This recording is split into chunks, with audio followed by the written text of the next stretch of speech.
Nisa Bula Vinaka. Kaise hai and hello. हम लोग हैं एशा और कशिल and we are the bad Fiji Gyals. इसके मतलब है कि हमों के डर नहीं लगे कि कोई हमों के खराब बोले और जौन चीज हमों के मांगे पीछे रखे हमों तोड़ देगा. And most importantly, हमों मंगता honor करे हम लोग के गिनमितिया ancestors zone resist करीसरा colonial times पे. आज हम लोग एक दूसरा एपिसोड करेगा for Fiji Baat. और एक एपिसोड बहुत स्पेशल है और हम मंगता थैंक यू करे to all of our guests. तब सुनो, सीखो और enjoy करो. Vinaka Vaka Levu and thank you. A note to listeners. In today's episode, we will be discussing Indo-Fijian women's experiences in sports, topics covering bodybuilding, body strength, and body image. We also discuss racial and colonial stereotypes around sports and participation in the context of Fiji. The episode also mentions weight loss, bullying, and catcalling.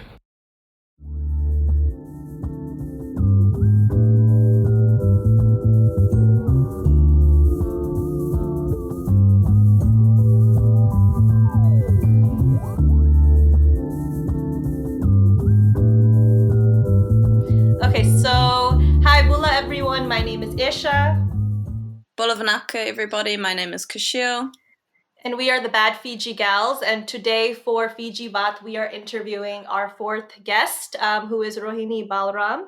She is currently based in Sydney, Australia, and she will be talking to us more about Indo-Fijian women's experiences in sports, both in Fiji and also what it looks like in the Australian context.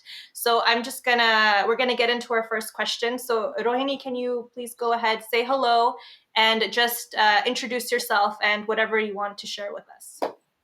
Hola everyone, I'm Rohini. I identify as an Indo-Fijian Australian. I was born in Fiji and moved to Sydney about a decade ago.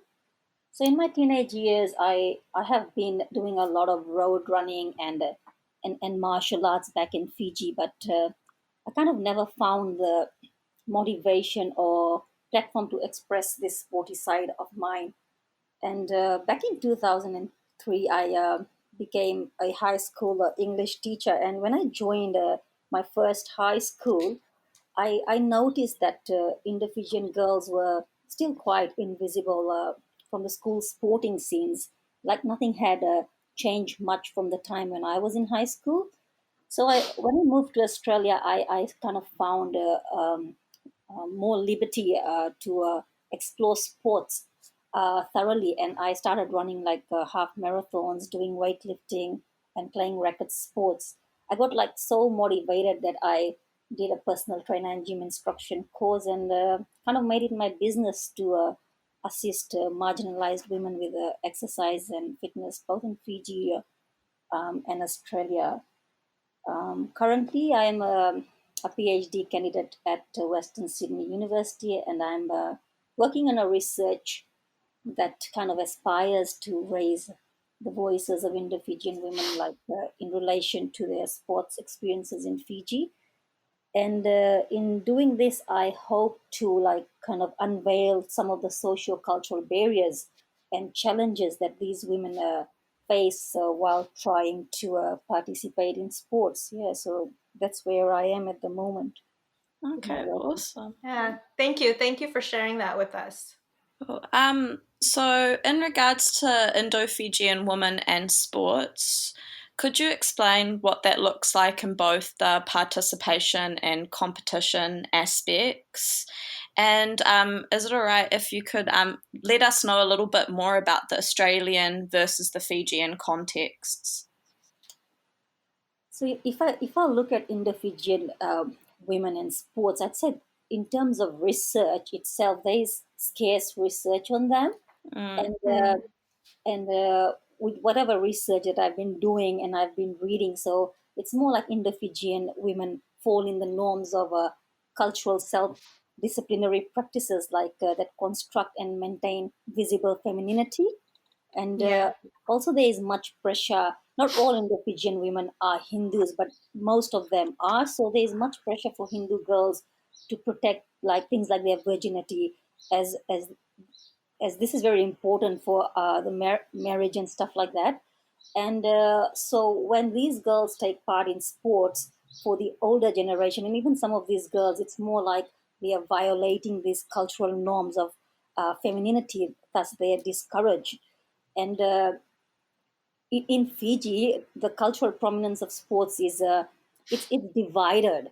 So on one side you have Ethokes, on the other side you have Indo-Fijians, and out of all the groups like Indo-Fijian males, Ethoke males, Indo-Fijian females, and Ethoke females, the Indo-Fijian females are most invisible, uh, pri- primarily because there are very few of them who take interest in sports. Most of them are into more like walking and other exercises for the purpose of weight loss, things like that. So when you look at like Fiji's extremely popular schools athletics competitions like the Coca-Cola Games and stuff like that, it is highly uncommon to see Indo-Fijian girls taking part in track and field events.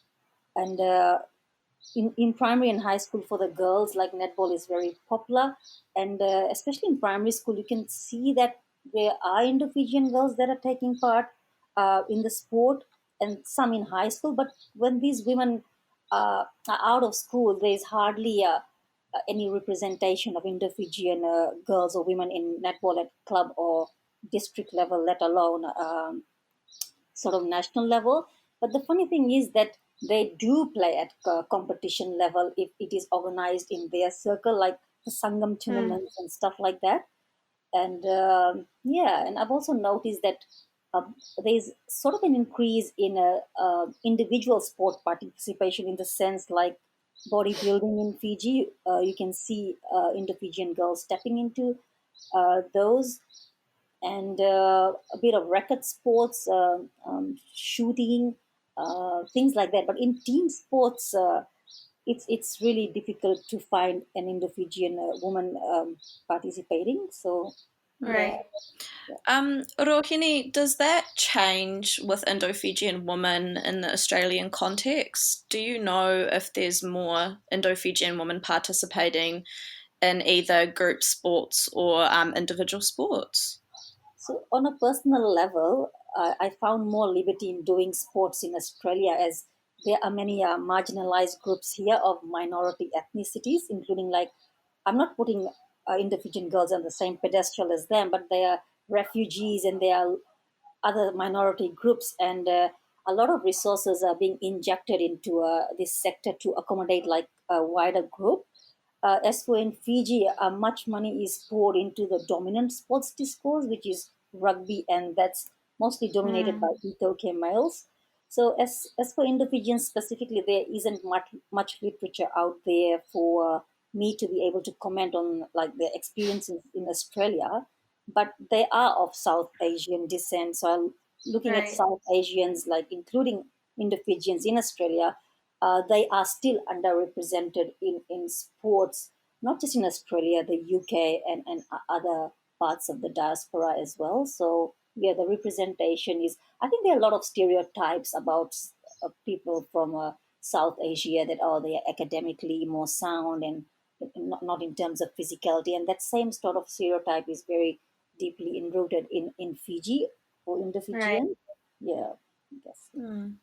I wanted to go back to one thing you had mentioned at the beginning, and this is something you also talked about last time we chatted. But you know how you were talking about how religion impacts, which Indo-Fijian women or people like participate in these sports. And you talked a little bit about like Hinduism, but do you want to share like your own background and like your own religious background and how that's also impacted your own participation so far? To talk about my background, I was a Hindu till I was about 23 or so, and then I turned into Christianity. For me personally, my father was strict in terms of gender, in terms of what am I to do as a woman, the clothes I wear. So, in terms of body image, was more important to him. I have Mm, uh, I have not been directly encouraged to play sports or really yeah. stopped, but I remember my dad not liking me doing 5 a.m. Morning jogs. but I'm not too sure if it was a thing related to religion or it was my safety, because I used to get cold a lot. It was still dark, and so when I was just 17 years old. So I think Right. for my side, for my father, it was more of a gender thing than more of Hinduism. But I couldn't point a finger and say it was directly because he was a Hindu. I mean, maybe he was just a protective father. For me personally, religion hasn't been an obstacle.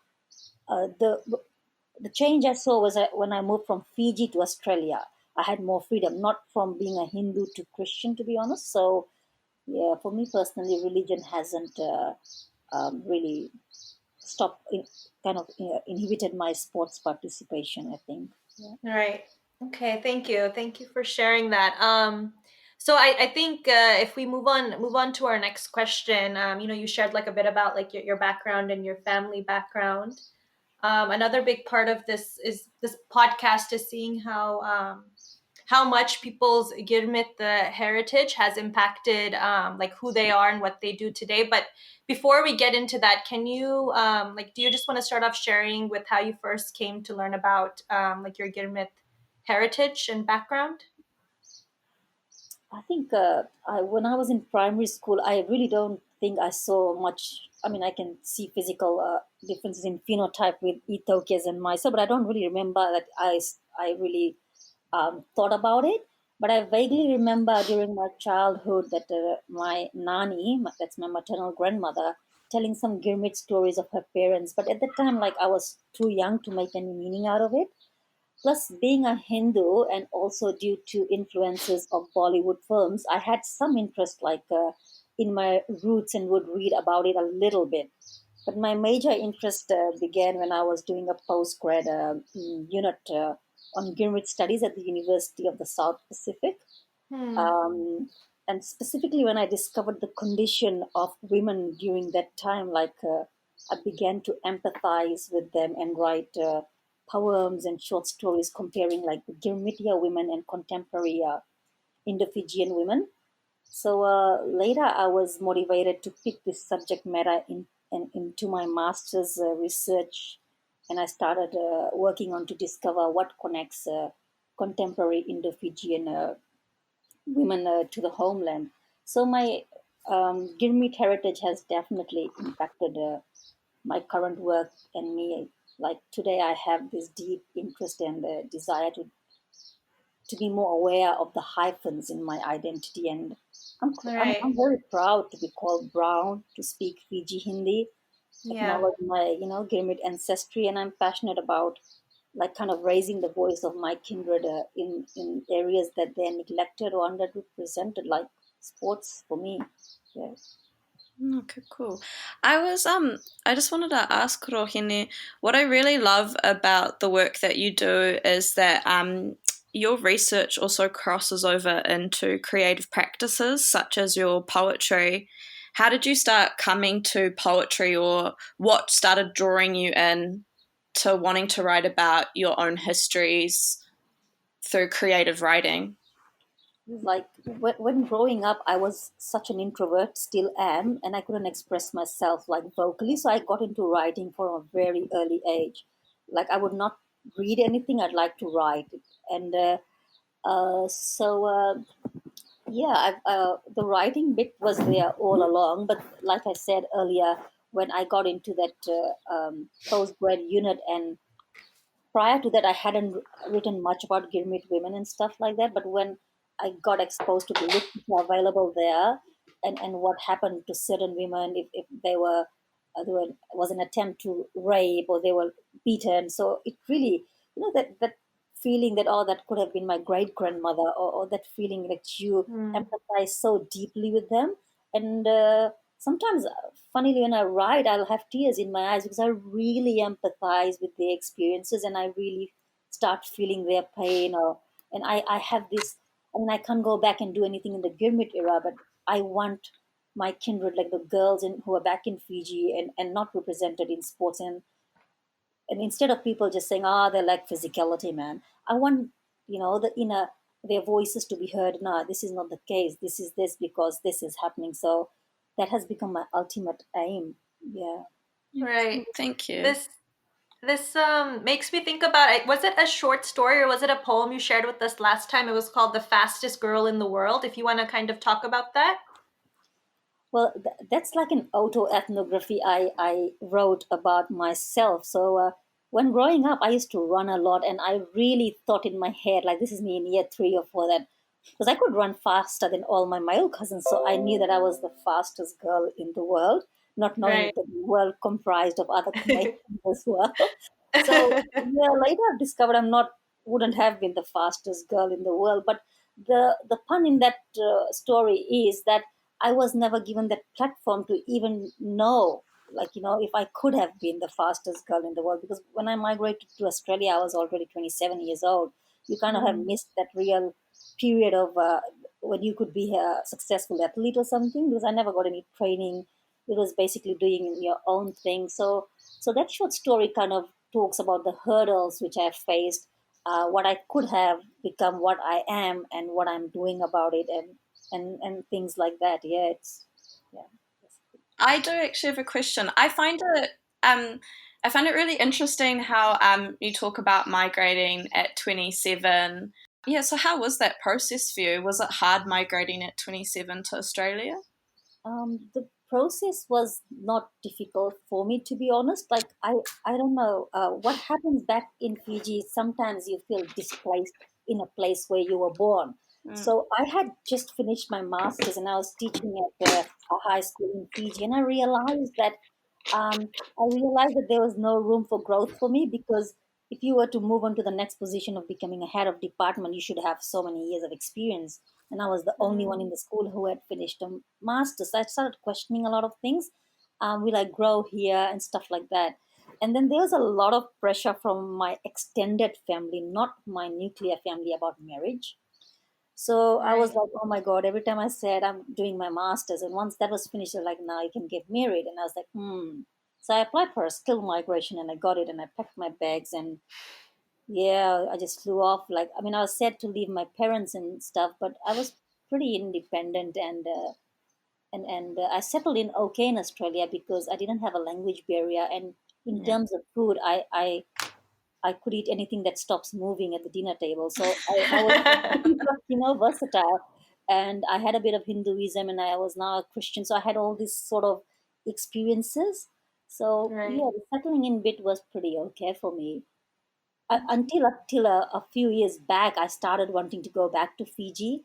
Like I felt my roots are calling me, and then I, for the first time, visited India when I was just 2 years ago. So this, and I want to learn standard Hindi now. Like I don't know, these changes I'm seeing in myself, where I want to define those hyphens. Sorry, in my identity. Like Right.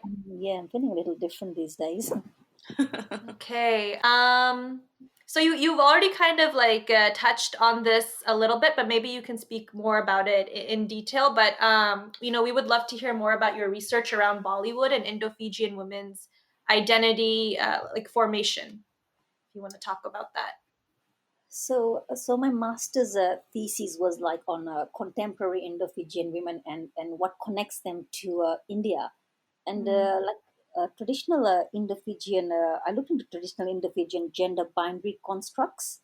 So it ultimately like roots into male and female, and the research kind of points out as like again I went on to touch on to Hinduism more. So the research kind of points out at Hindu texts and mythologies, and dharmic principles, the religious principles, and how they enforce gender binaries, like traditional gender binaries.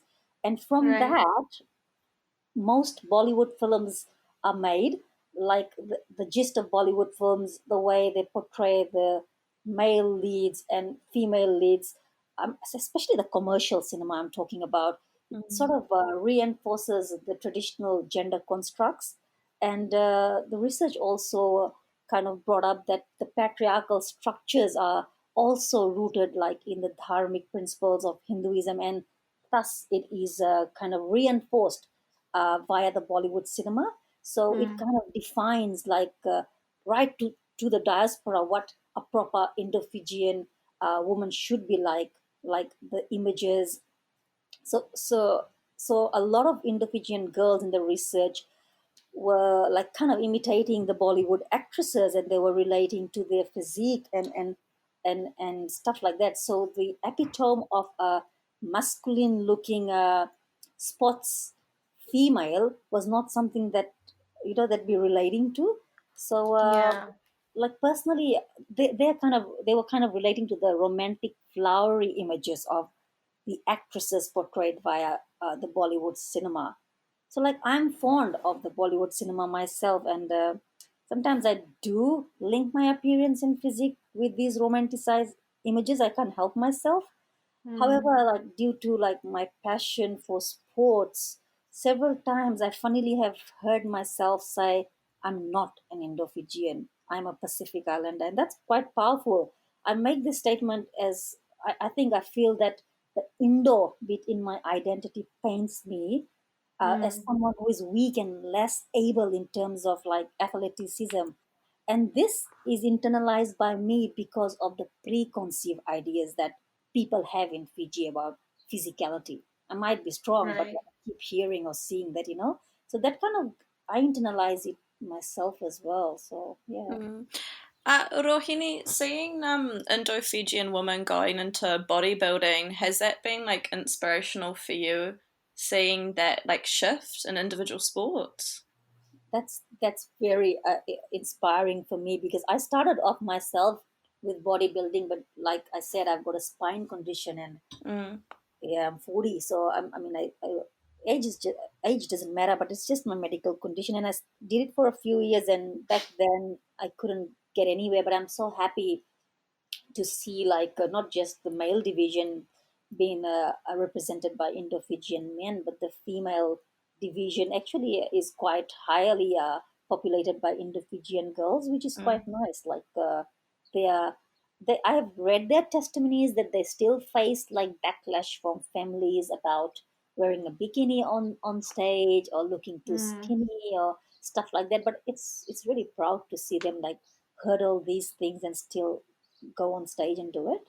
Yeah, Yeah. really inspiring for sure. Did you do some of your weight training back in Fiji? Or did you do most of your weight training when you'd moved to Australia?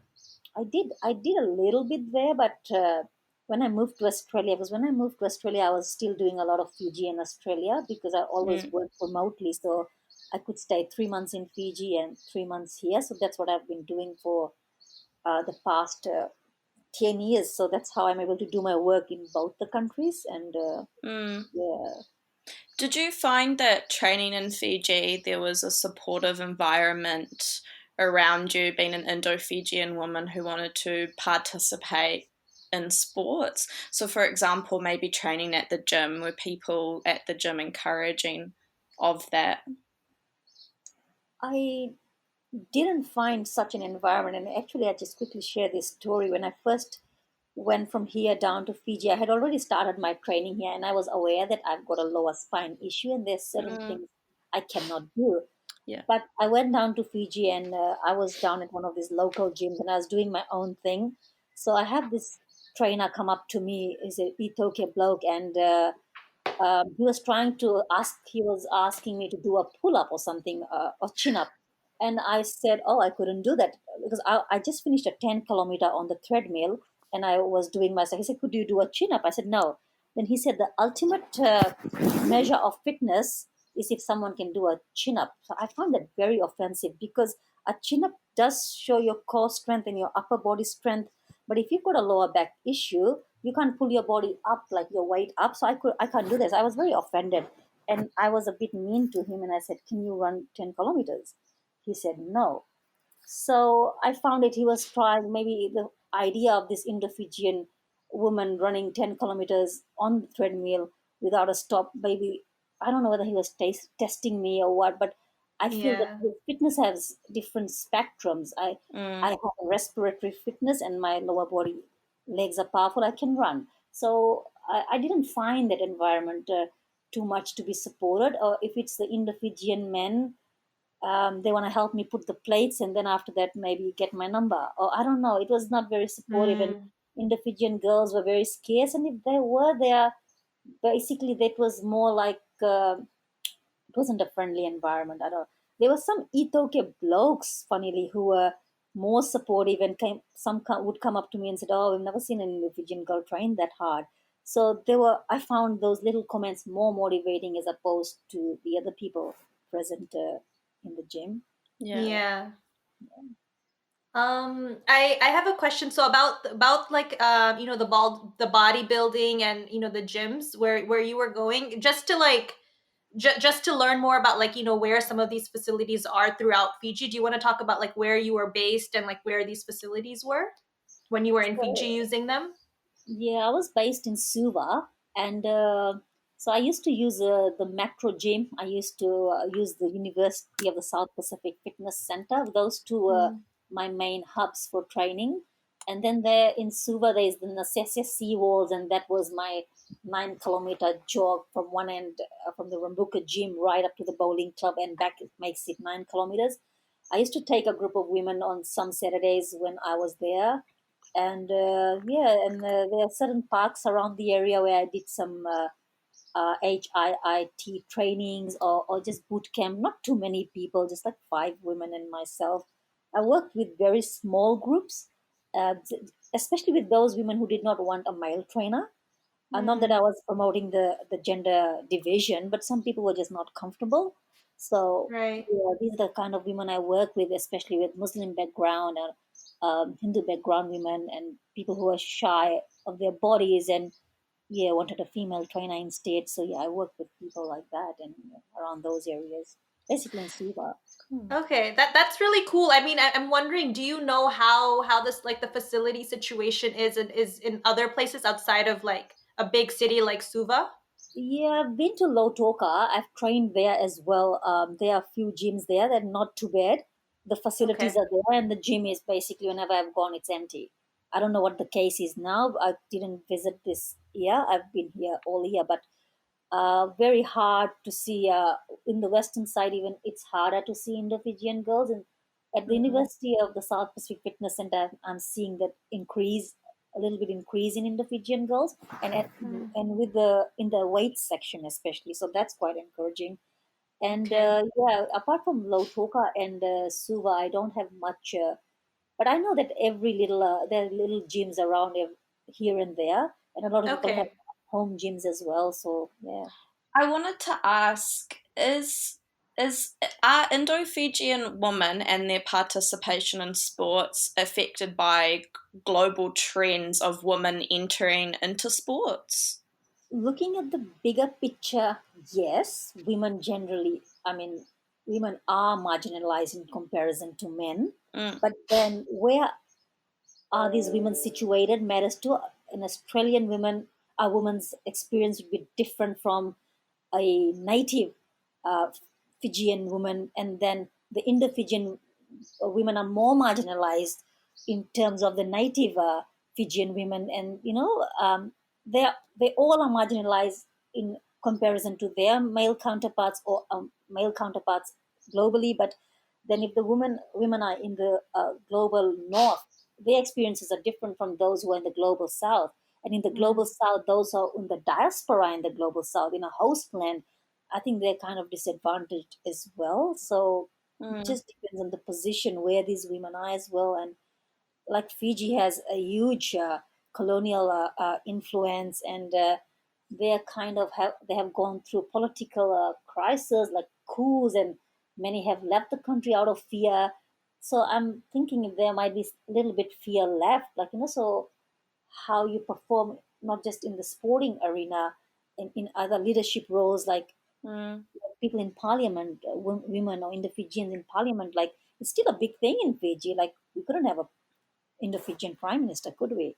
So yeah, that sort of thing, like Yeah.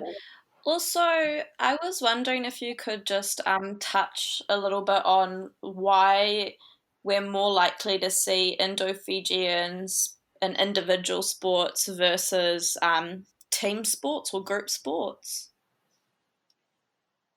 I think that when the colonial powers came in, there was at that time there was like a racial rift. Mm, So how they alienated the natives and Indians, I think that like comes down right up to sports and what's happening today. So back then, I think that the natives, they kind of felt threatened by the Indians who toiled the land. They thought that they might take the land rights and ownership and stuff like that. And so the Indo-Fijians were not visible in the country's military forces as well during the wars, and because natives felt that, oh, they lack physicality and their frame is not robust enough for soldiering. So that kind of sort of stereotype had been created back then by the colonizers, and then continued by the natives as well. So I feel that they are not included in the team sports because the Ethokes think like that. Plus, the Indo-Fijians start internalizing that as well. Like in my research, I spoke to some of these girls, and one of these girls just said, "Oh my God, Indo-Fijian men are so skinny, one rugby tackle would kill them." So that's what she thinks. She has not seen that happening, but maybe she was brought up like that, So there has been some research done in terms of inclusion of Indo-Fijian men in rugby, and the existing Ethiopia rugby players think that they are ill-equipped for the sport. Another funny thing is that in primary school and high school, when there's PE, the Indo-Fijian boys are playing soccer, and the Ethiopia boys are playing rugby. That's quite distinct. But when it comes to club level, none of the Indo-Fijian boys are seen in rugby, but Ethiopians make it back to the club levels as well. But in primary and high school, they're not playing much soccer. But in the national team, you have like almost equal representation. So the Ethiopians are able to play the sport that they always play, rugby, plus get into other sports which they don't play much in school, but they represent the country or clubs in a lot of team sports. And I think that when Indo-Fijians are left with nothing much, then they opt for these individual sports like badminton, tennis. I think there was a Indo-Fijian girl who represented Fiji in the SPG shooting and stuff like that, and bodybuilding. So I guess they get less judged. That's interesting. I'm still here. I'm just listening and thinking. Just processing. No, I was just gonna say what's interesting is just like, as with everybody else in the podcast, as we chat, everything always comes back down to like how Fiji was colonized and the colonial roles that were designated to each group. So when you're talking, it's really interesting when you think about how the colonizers viewed our ancestors versus Itoke people back in the day. We were seen much more as individuals, that we weren't good at holding on to culture or making culture or living in community. We were always seen as, only looking out for just yourself, and that was it.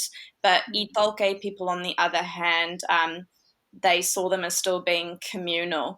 And as you were chatting and talking, I was like, oh yeah, that definitely, like, even the division between group sports and individual sports between Indo-Fijians and Itoke, that goes all the way back to those colonial stereotypes that that were enforced upon us. No, thank you, Kashil, for saying that. But it's something that I've also noticed, like even within my family. So in my family, we have a lot of the men, like the men in my family, they love, like, maybe this is a stereotype, but I love playing soccer. Like I, even here in the States, like that's something that I play quite a bit of, like it's something that I've done a lot of. And even in my family back in Fiji, like soccer is huge in my family. So both my family in Lambasa and both my family in Latoka.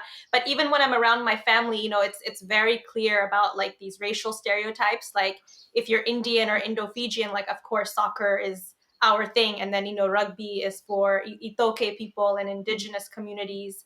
And I don't think I really understood that, because I'm still also coming to terms with learning more about like Fiji's colonial history.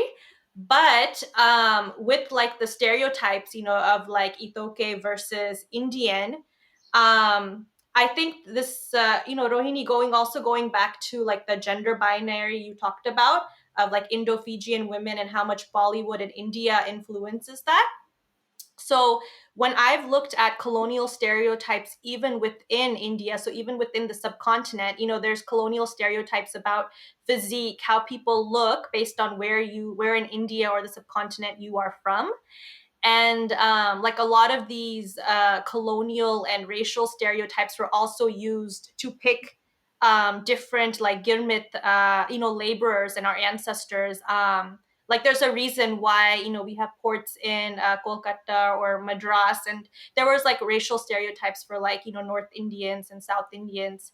But it's something that goes way back for us, like it's tied to the British colonizing the subcontinent, but it's also tied to like a lot of like caste violence and how they saw indigenous communities, or how indigenous communities have also been impacted by colonialism. So I just think it's like these stereotypes about physique and which bodies are capable of what. I think for us as Girmit descendants, like yes, it comes from India, but it's like such a it's a lot more deeper than I think sometimes that we think about. So yeah, it's just interesting. It's interesting to see how it played out for us in the subcontinent in India, and then how we're seeing it with indigenous communities and the with Itoke communities in our Fijian context now. Yeah. That's actually a really great point to bring up. Oh my goodness, words. So I'm based in Aotearoa, New Zealand, and obviously for us, rugby's massive here. And what's interesting as well about what Esha you're talking about and what Rohini is talking about is you definitely see a lot of Indigenous communities, whether that be Maori or Islander communities, dominating in rugby, but that's also like a part of that colonial stereotype of the noble savage. And whilst it's like great for generating like income and looking after your family and things like that, it comes with limitations in the sense of how these, so for example New Zealand, the settler state of New Zealand, how it views Indigenous communities. And they kind of place you in a very rigid colonial binary. So I think like I don't want to like I'm gonna swear here. I don't want to like shit on rugby and people liking rugby, but it also comes with its own limitations for Indigenous communities, which is that. So, for example, in New Zealand, you're the aggressive Islander man. You're gonna most likely do crime and do all these awful things, or you go into rugby, and that's the colonial binary that exists for Indigenous men. And then obviously when it comes to Indigenous women participating in sports, it's a very similar dynamic as well. So like whilst it's great, what can I say? That visibility that they get in sports doesn't offer any structural change to the systematic racism that these communities experience. And it's the same for Itoke people in Fiji. Whilst they are very visible in rugby, it doesn't really offer any structural change to the racism or even the climate change and all those other structural issues that they experience after through neo-colonialism.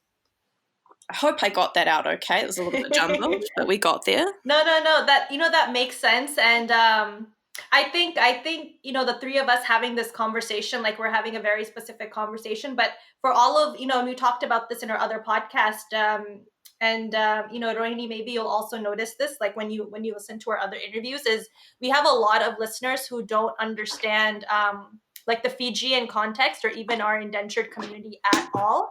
So it's just like good. It's good we're having these conversations, because we're also like, we're all from Fiji, but yet we're based in like 3 different places outside of Fiji. But we can all see these like similar patterns, of like these certain stereotypes that are like very visible around us. I just wanted to add on to that. Sports is one thing, but what I've noticed that just physicality, like power and strength. Forget about sports. Like it's really highly racial and gendered, like in Fiji, and it's firstly associated with Ethiopian males, and this is like kind of expressed via rugby and military. Full stop. Like, what is the Right. representation of Indo-Fijians in the military? Oh my God, I don't have statistics with me, but I'm sure that's quite the case. So it's quite questionable. And in the police force, you have a lot of Indo-Fijians. It's pretty funny. But when the nation is in crisis, the military steps in to do the hard yards. When the police can't do stuff, they get Mm, their guns and stuff. So that's just associated with Etoke. Fiji is like best in rugby, so the best is, and even the face for tourism. It's not. It is not in the Fijians. It's not just about sports. So sometimes living in a situation like that, you start feeling like my migration was basically no one pushed me out of there physically or hurt me, no mm. violence, but just inwardly, I just felt like, how am I represented? Like things like that. So yeah, it's pretty it creates a little bit of demotivating environment because no one looks at the Right. fact that my ancestors were so physical. They worked on farms from morning till whatever, like, lived in Right. bad conditions. And I also tapped down into one of these 2013 um, sort of a hockey match between Fiji and India. And of course, the Indian women team were made up of all women who are of Indo-Fijian women's phenotype, and they hammered Mm. the Itoke women 10-0. Where did that come from? I mean, like, so if we were given the opportunity or to play together, or if even Indo-Fijian women started believing these things themselves, then that portal would open. Like, otherwise, it's Right. pretty closed. Yeah. Mm. I wanted to like ask you, so how is your, I mean, share if you only want, but how has your experience been, now, or like since the last time you have gone to Fiji and you are interacting with other Indo-Fijian women and just talking about your experiences? Like how do people take in like your experiences and you being in sports? Um, I have a lot of, like, I've got mixed kind of reactions from people. So I do get like, oh, from things like you look so powerful, you're a powerful woman, to some saying like, very masculine to tomboyish to, Mm. and I personally feel that my PhD is more admired in terms Right. of academia than the sports itself. If I was writing about anything, like I'm a linguist first, if I was writing about language and in the Fijians and stuff, I think it doesn't matter the subject matter I'm working with to my kindred especially. They are Mm. more into, oh, she's doing her PhD, it's a big thing, and what I'm contributing in terms of academia. But in terms of sports, I don't get that sort of I, the girls I interviewed who were in high school, they really looked up at me, and those who were into sports said, "Oh, wow, this is possible. We can be good in studies and sports together," because their parents are saying, like, focus on your studies. You need to migrate, blah blah and blah. So they kind of got that picture that they could do both like me, and Right. I think they appreciated it more. But the parents, to be honest, they still were happy that the girls were talking to me, that I pushed them more into studies and stuff like that. They saw me as a role model for, someone who's done well in terms of academic Right. idea rather Right. than sports. Yeah. Mm. Kashil, you want to add something, or you want to take on like another question? I was just going to say that's crack up. It's so true. But I think that just feeds into class dynamics and how Yeah. our community cares a lot about, working our way out of poverty and working our way through like the class ladder. That's why like going to Right. university, having a Mm. PhD, migrating, those are really like, those are signals in our community that someone's doing really, really well, instead of like Mm. just caring that, oh, hey, here's Rohini doing sports. I even get people say, "Oh, that's why I've got a spine issue now," and it's genetics for you. Oh. You've lifted too much weight, so you've spoiled your spine. Like, I'm like, oh my goodness. My family Oh would my be like God. that too. uh, but I think this, I'm just gonna speak it out. I'm like a little bit confused on the question in my mind, so bear with me, everybody. I think there's a conversation underneath all of this that I can hear around the binaries that colonialism sets up around what is the idealization around femininity or masculinity. And I was wondering, when you're doing your master's research, and especially doing, the questionnaires with the Indo-Fijian women around Bollywood, do you think that Indo-Fijian women investing into Bollywood cinema is detrimental to developing an idea of what femininity is for them? I think to some extent, yes, but also I think that this development starts at home, that even before the Bollywood cinema enters. I can't make a generalization based on a small research and say all Indo-Fijians, but I feel that there's a large group of Indo-Fijian families, which, like earlier, I talked about Hindu families and the maintenance of virginity of a girl, like, for marriage.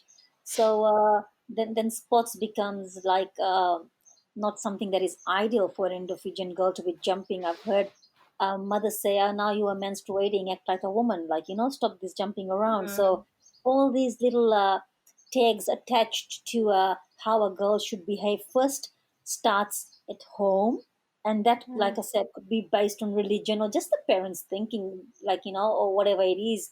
And one of my participants mentioned that her grandmother um, asked her to stop jumping around because had started menstruating, and whenever she questioned, she was given some like fabricated examples from of the goddesses from the holy books and stuff, and she didn't understand. She said, "Oh," it would say, "Look at Sita," and she said, "Look at what about Sita?" So like they're trying to connect you to religion, to culture, and say, "Look at this person, you got to behave like this."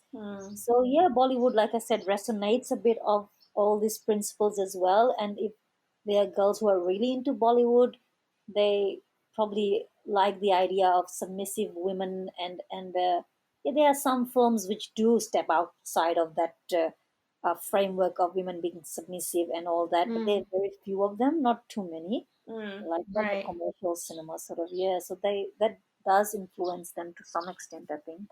Rohini, do you have any Indo-Fijian women in sports that have been influential on you in your own career?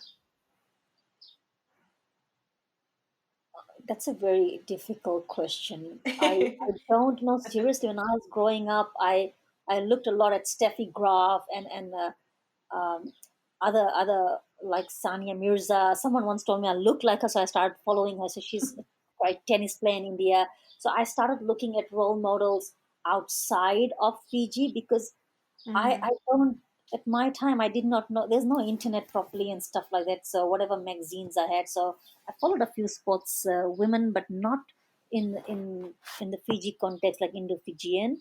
So, but now when I speak now, I know a few girls like Miss Fiji bodybuilding, and there's an Indo-Fijian girl representing Fiji in the hockey national team. I've worked with them. So, well, they inspire me. Like they're 23 or 24 years old, and they've made something out of athleticism and whatever their passion was, and that kind of swells my heart. So yeah, I mean, they kind of motivate me to keep trying. Maybe there'll be other Indo-Fijian girls who heard a lot of this and sort of do something. Yeah.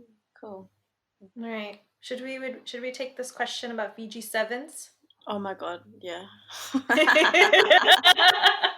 So yeah, do you kind of just want to talk about, like, what you think about Fiji sevens, and then also it being so big in the diaspora, so for folks who are outside of Fiji, and how it sort of like acts as this huge bonding event for Itoke and indigenous and like Indo-Fijian communities.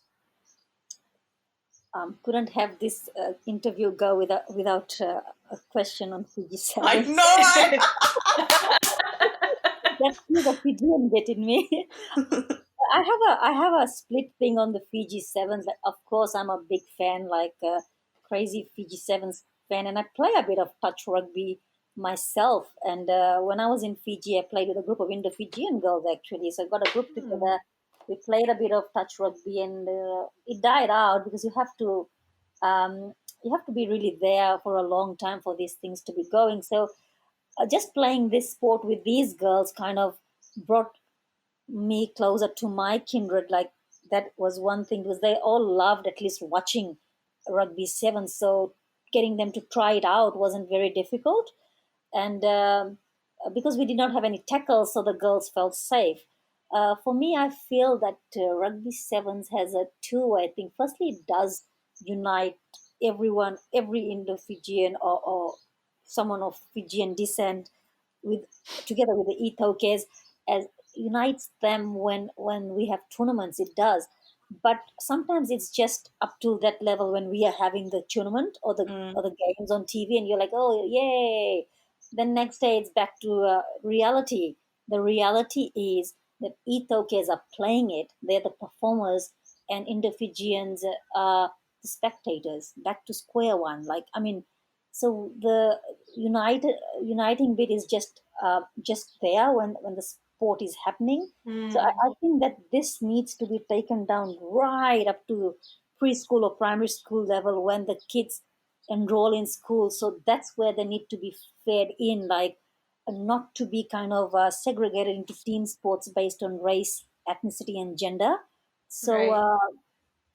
yeah, that sort of thing, because it needs to go down there. So when if Indo-Fijian girls and boys or whoever wants to play rugby are playing, so when they're growing up, that's instilled in them that any sport can be Yeah. played by anyone, that sort of thing. So in adulthood, it's very hard. We just know that this is the Fiji team we are cheering, Right. but that's about it. Apart from cheering, I mean, we're not doing much, are we? Well, I'm not. So yeah. um can I just ask, you know how you were talking about like instilling this in kids and in children from like a young age, that you don't have to belong to a certain like racial background or ethnicity to play certain sports, and that starts at the school, in like the school system. Can you just talk a little bit more about that? Like, is that happening, or like how is that happening, or what were some of your experiences like when you were much younger and being a child? Um, I'll just when my younger brother was in primary school, he used to hang out with a lot of Itoke boys, and he was playing rugby. So one day he has a tackle, and he's got had a sprain around his neck. So my mom got very scared and said, "Stop playing rugby." That was one thing. But he was a very good athlete. He continued to play soccer. He ran. He was a short distance runner and all that. He's into bodybuilding at the moment. So my point is, like, although he did not make it into rugby, maybe I'm pretty sure if Ethokes are playing too, you get injured. Like anyone will get injured. Like our parents as well, they get very scared. Like, oh my god, rugby and Ethokes around, they're bigger. My boy has gotten injured. That's it. Don't play. So he continued to play soccer. He would injure his knee or something, but that was okay. No one Right. ever stopped him. So it's the parents first. I'll go back to the home. Even if the schools Yeah. have made no segregation and say, okay, let's play, maybe a parent would come and say, no, no, I don't want my son to play rugby. So it Right. has to at some point be intersected between the parents and the school. I'm not too sure how, to be honest, but that's where the problem lies.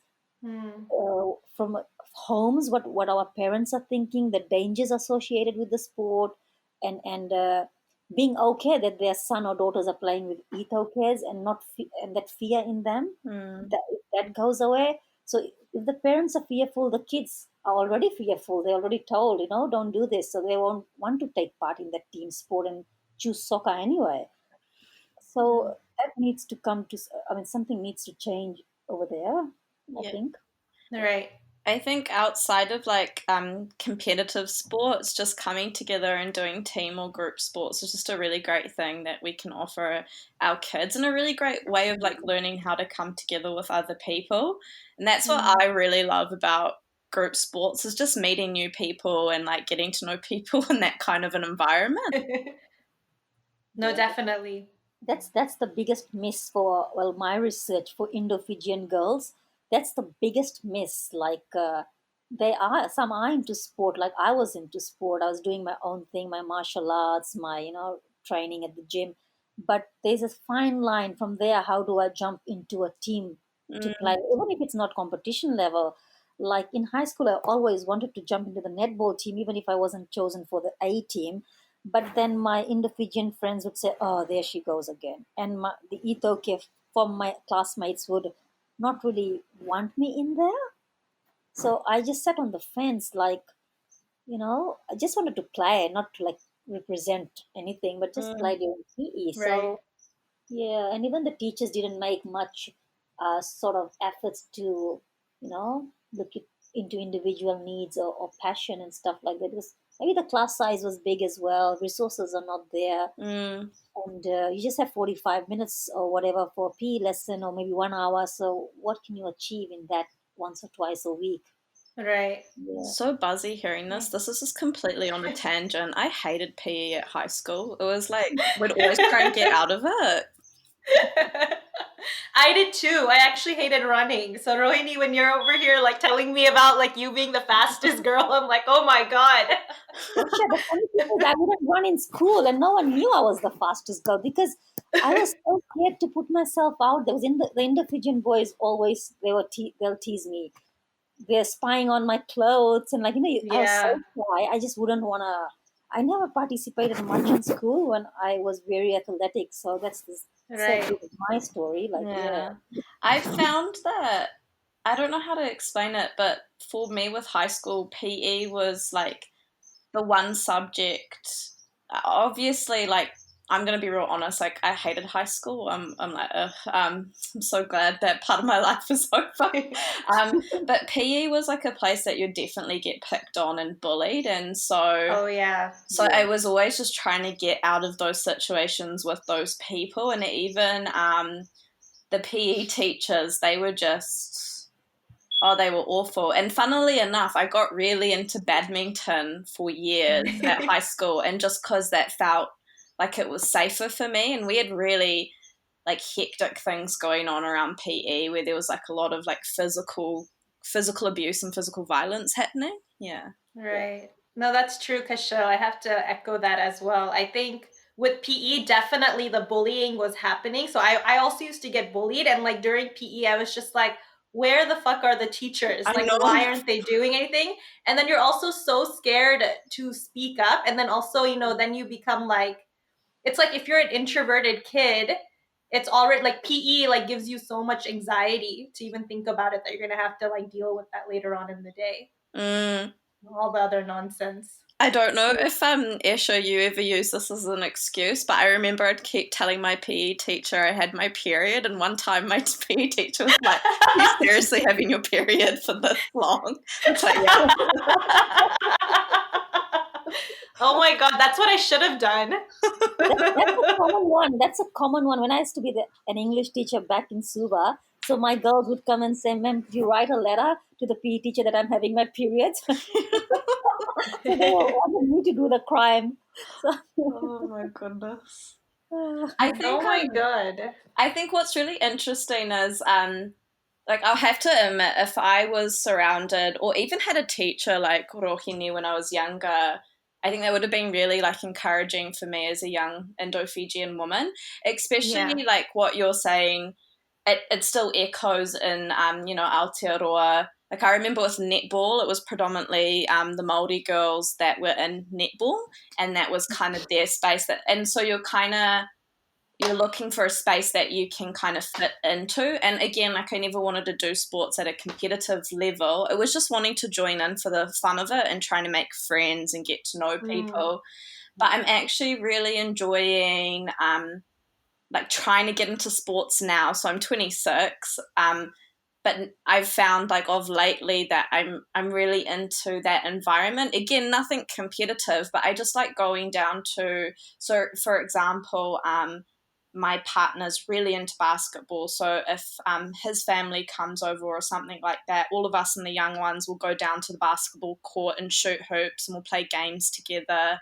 I really like that space, and I've done I do like occasionally like basketball pickup games, which is nice. I've started like learning boxing, and it's just been really nice, like learning how to get, I don't want to say this word, but whatever the word is for sportsmanship, it's kind of like yeah, I'm like lost for words on it, but it's just been a really nice environment and kind of, yeah, putting myself out there in that kind of a space, which I've never done in my life before until like recently. Yeah, so it's been a wild ride. No, I feel you on that, because even for me, so I used to play, because I don't do it anymore because I moved to a different place, but for the soccer that I was playing, it was always pickup soccer. So we would have like a Facebook group where it was a meetup, and it would be some of my friends and just, or like random people would show up. But honestly, it was just like a time to socialize, like you said, to make friends. Like that felt really good. But then there's also something, like even for me, like I started, so Rohini, I am nowhere near your status. I did lift weights for a little bit. Nothing too extreme, but it really made me feel good. And I will say it also, like, and this was happening for me in my mid 20s to now, like I'm 29, so mid to like late 20s, but just like feeling good about my body and moving my body in public and not being ashamed of people, looking at me or looking at my body. Like that's also been a huge part of like trying to lift weights, and also like play sports with other people. It's been like a huge factor.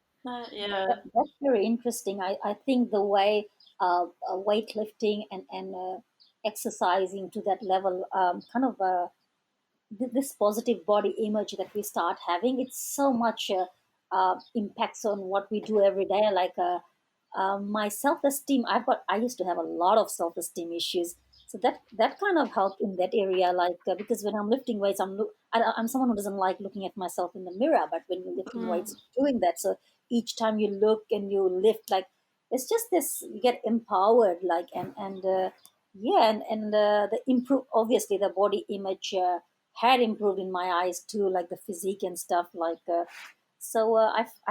felt like a very strong epitome of an Indo-Fijian woman. So that in itself, like, so whenever I go and present at a conference or something, I don't know, I just feel very confident, and Right. yeah, it really does good, like in terms of body Yeah. image and stuff. Yeah.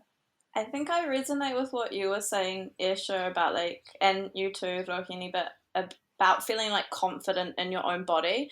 I'm very self-aware of my body constantly, even in both public and private spaces, and I think that's been like a huge hurdle for me.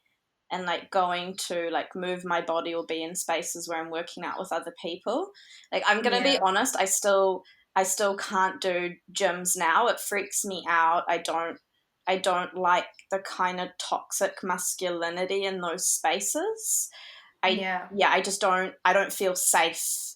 And shout out to Weston, my boxing trainer. He's been really amazing, and we're taking my training really, really slowly, but that's been really great for my confidence and just learning to be okay with my body in public spaces. Yeah. Yeah. And that's actually a huge deal. That's like a huge fear that so many people have.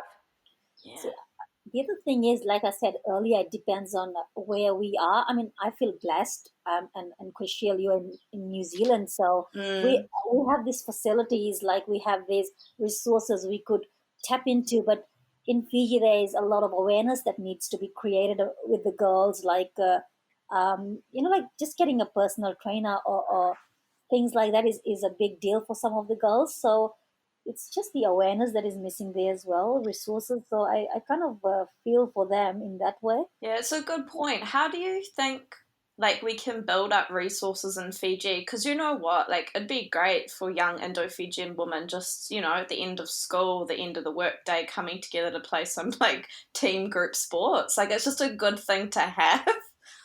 Yeah, what you guys are doing, I mean, this is not a sports forum, I understand, but something like this, like to start off with, and just get stories out of women who are already into sports. And a lot of people like to help, like I like to help, like if I'm free, I don't mind giving an hour Mm, to helping women around, or just not even helping, facilitating something, or just enjoying time together in a sporty way, doing an activity, physical activity.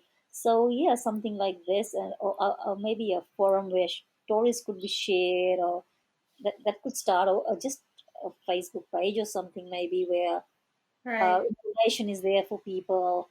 And yeah, probably something like that would be good to Does start off with. does Fiji have women-only gyms or women-only training spaces? Wow, would you believe that that was my aim at one time, that I want to finish my PhD and stuff, and just if I have enough money to sort of just start a woman only gym? That'd be cool. Yeah. Yeah. I think that's a great way of starting with, part of the issue in Fiji is having like safe spaces for women to go and work out in. Yeah, very much. Mm. Very much. I think, Esha, that's it. Bad Fiji girls. Yeah. We're going to get into sports. We're going to diversify. No, we should. We should. I think a lot of like just like people who are not like cis men really would really love to participate. But yeah, again, it's like I think living in Fiji, I think it's not like as you both had said, like we don't have the facilities, but then also just having the money to do something like this is like a huge privilege to access gyms or to have a trainer and whatnot. But then yeah, like Rohini, you also mentioned this, it's like within our families, like for even a lot of my younger cousins, I always hear stories about like how just like not being encouraged enough even when they're participating at sports in school. And that translates to even like when they're older, it's like why would you want to play a sport? Yeah. Would it help, do you both think, like having the schools have like parent nights where they're talking with the parents about why it's important to let young Indo-Fijian women participate in sports? Like, is that something that's worthwhile for the education system to also consider? I think it is, Yeah. but in order to do that, both the parents and the teachers should believe this before they say it. And I Yeah. think that a lot of people don't believe it. But if it's just the Ministry of Education telling you, like, you must do this, and you know, you have to believe it. Like with me, if I'm advocating this thing, I really believe it. Like, you know what I'm saying? Like, you must be so passionate about it. But if it's just a night you're saying it, and then next day no one is there, you just throw the balls to the kids and play. And you have to be really true to it if you really feel it. So I think it could work in that way if they're really into it. Yeah. Yeah. This makes me think, how even so like when there are like events around Girmith heritage and learning more about our histories, I think talking more about just like different physical activities, like with different communities coming together or even sports, I think there is a room that we can bring these two things together. And maybe that's also like another way, like even when we talk about our history of like being in Fiji and like a lot of these binaries and like communities being divided, when in reality they're not that divided, but that's like the conception or the idea that a lot of people have. But I don't know, maybe there's some room for a conversation around bringing these two things together. I just, whilst you were talking, I just remembered that my maternal grandfather was in the Suva soccer team back in the days. Oh. So I got thinking that that was an era where, of course, discrimination must have been there still, but he made it. But after him, no one in my family made it to anywhere. So I'm thinking, is it becoming either the chances or opportunities are becoming less, or is it? I'm not too sure how to address that, but that's something to look into. That if he during that time could be in the Suva soccer team, Right. like that's kind of motivating, like sort of for not just boys or girls in my family, but generally, like that sort of thing. That was one thing, and I also wanted to touch on individual sports. Like, I really, really hope that I'm not saying via my research. I do try and write some academic papers, but I don't know how much voice it's giving to uh, the my participants, or how much light it's giving to stakeholders and policymakers. But it will be great to see individuals. I know I'm trying to promote team sports. I am, but if it's not happening there, I also would like to promote individual sports like badminton, tennis, and other Mm, things in schools. So in case if that is the forte for Indo-Fijians or Indo-Fijian girls, so at least they have a fair go at hands-on something, like without right. feeling that they are being bullied, they are being judged.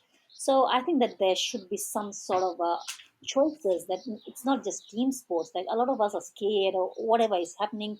So if we had choices like that, and I also have participants who talk about dance as sports, and Yeah. they talk about Bollywood, and one of these girls said, "Oh, bring in people are saying I'm not strong, I can dance for hours." And I she goes, I'm not sure if any other girl, whatever background, I mean racial background, is able to do that. And she said that requires core strength. And that is very true. It requires endurance, stamina, agility, core strength, everything. So why, I mean, we need to re-look at the Fiji schools PE curriculum and make Yeah. it team slash recreational activity, and not just PE like rugby, netball, soccer. Let's just Right. condense and not thinking outside the box, like, you know. So yeah, we need to rethink about these things, the cultural needs of people, individual passions, and so it goes down to the policy makers as well, how they Yeah. take time into designing these things, and not just, you know, it's not an, remember that PE in Fiji is not examinable, so no one cares. Play for 1 hour and that's it. That's not going to show you in your final exam. So all these things need to be weighed out so that you can produce holistic sort of individuals who are bit into academic side, dancing, sports, spiritual, whatever it is, like, you know, a balanced sort of individual. That's what, where I'm going at, and not just for Indo-Fijian girls, for any culture, for that, you know, sort of marginalized culture, for that matter. Yeah. I was just gonna ask one question off of that. So for the PE that's happening in schools in Fiji, is that happening daily, or is that happening like on a sports day, like once a week or I think once it every few must be weeks? once or twice a week, something like that. Yeah. Yeah, that's what I thought. Because I know some of my cousins, they wouldn't go. They would just come home. They wouldn't attend that Yeah, sometimes. that's true. Some hide in the toilets as well. So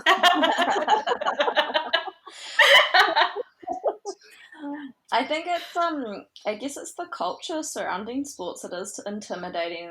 I think you've got to also have this cultural shift in our thinking. Like I'm trying to stop saying like working out, for example, and just say moving my body, because I feel like that's a healthier way of Right, viewing these things. And like right. just using that as an example, that should be brought to the level of PE at schools. And to be honest, if some children don't want to do PE, we shouldn't be forcing them into it. Yeah, for sure. Yeah. the other thing is the way the PE classes are. I mean, I don't think that all would be kind of located like towards the end of the school day. That'll be better. But sometimes it's like in the middle before recess, so that they get 15 minutes to.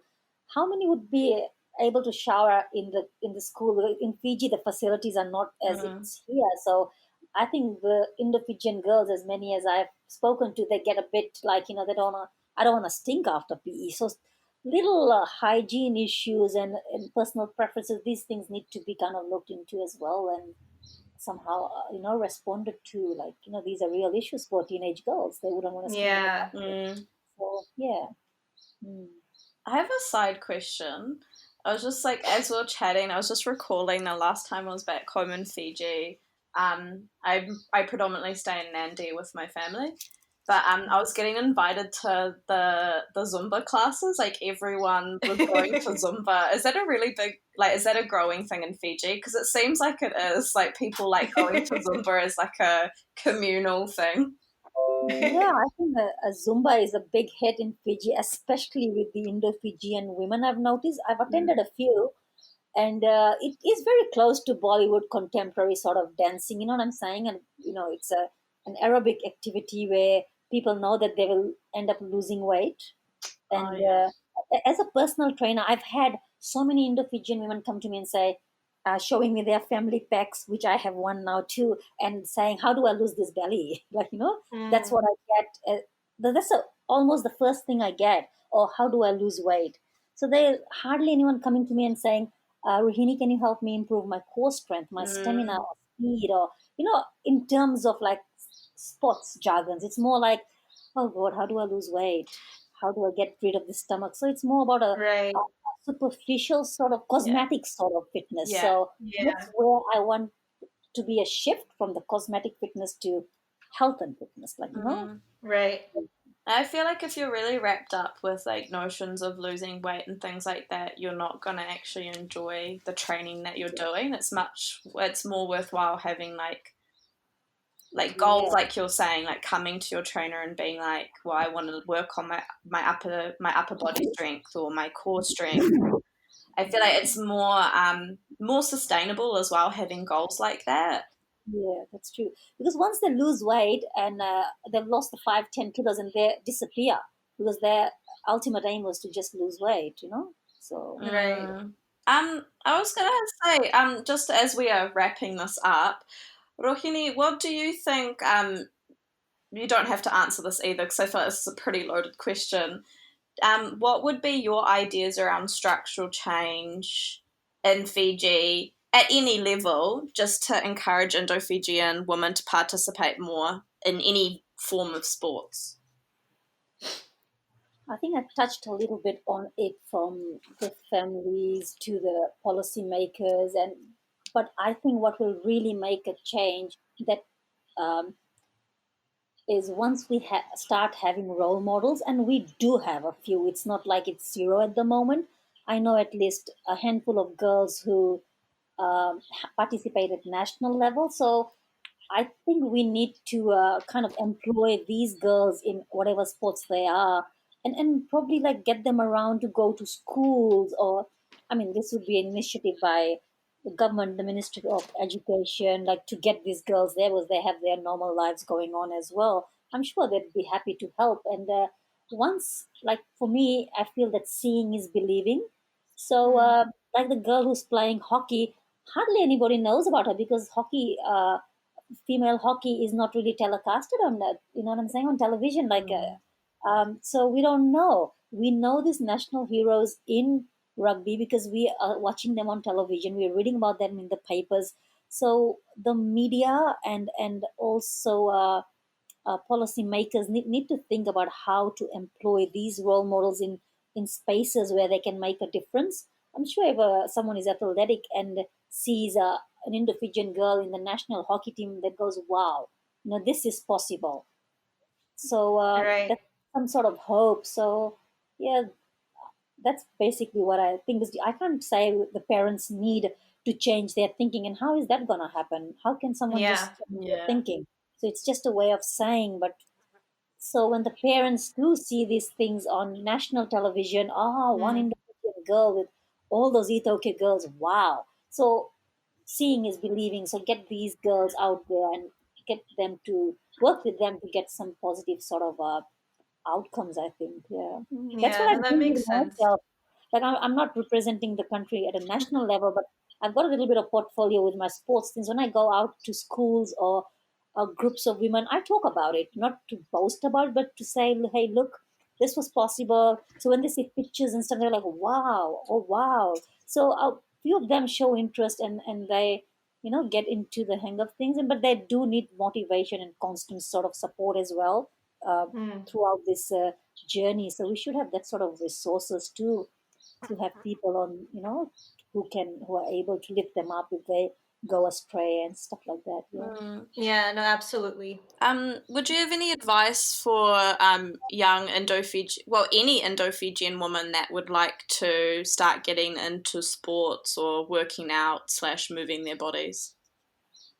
Well, I my major advice would be like one size doesn't fit all. So if you decide that you want to get into health and fitness or play a sport, don't compare yourself to another person who's playing the sport, or don't compare your body image with another person. If you want to get into sports, it's great for you because it does bring about a lot of improvements in your personal life, from like become better at work, you have more energy, you become a better leader, you have better self-esteem. So it's always great to get into sports, but you must realize that your journey is your journey and you cannot compare that to another person. So your progress might be slower or faster.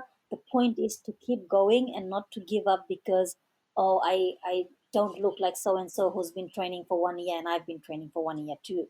So you could have underlying medical conditions or whatever it is. So yeah, keep at it and keep going. And if nothing, it will keep you healthy. Like, you know, sometimes it doesn't show that you're going to the gym all the time, but inwardly it's helping you to keep healthy. So remember, we have different goals. You have your own goals, so keep pushing yourself to the best of your ability, I guess. Yeah. Thank you for sharing that. That was a great answer. Yeah, thank you.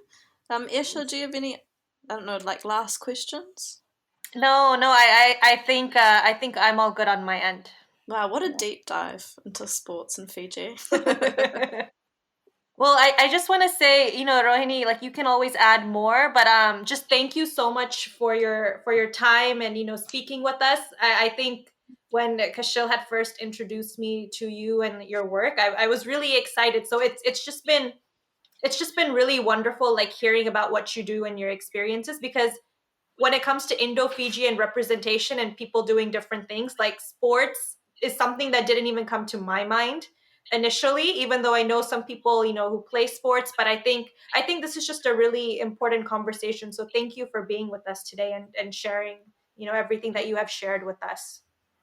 I think I owe it to you girls, like for providing this beautiful platform to share something that I'm passionate about, and I'm happy that people are going to get a kind of feel of what's happening with sports and Indo-Fijian women specifically in Fiji, and my aim is to give them a voice, and this is such a beautiful platform, and I can't thank you girls enough for taking the initiative to do something on pyramid studies and stuff like that, and in this kind of in spectrum that I'm passionate about. So thank you. It was great talking to you guys. You Yeah, both loved it. you both can't see it, but I'm smiling a lot.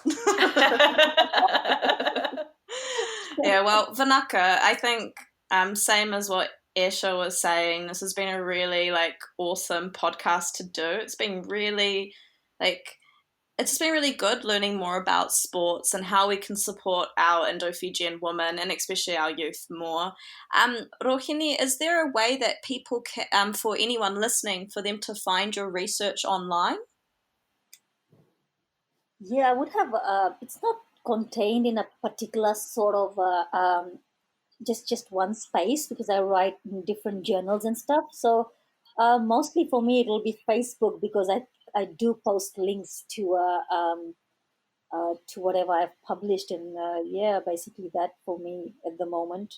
I Okay. just haven't had the time to think about. I'm not a very techno savvy person, so I'm just more of a write and leave and just get it published out there. But yeah, I'm thinking I should get something together and maybe have a portal of things where people could sort of access my work as well. Yeah. For any Okay.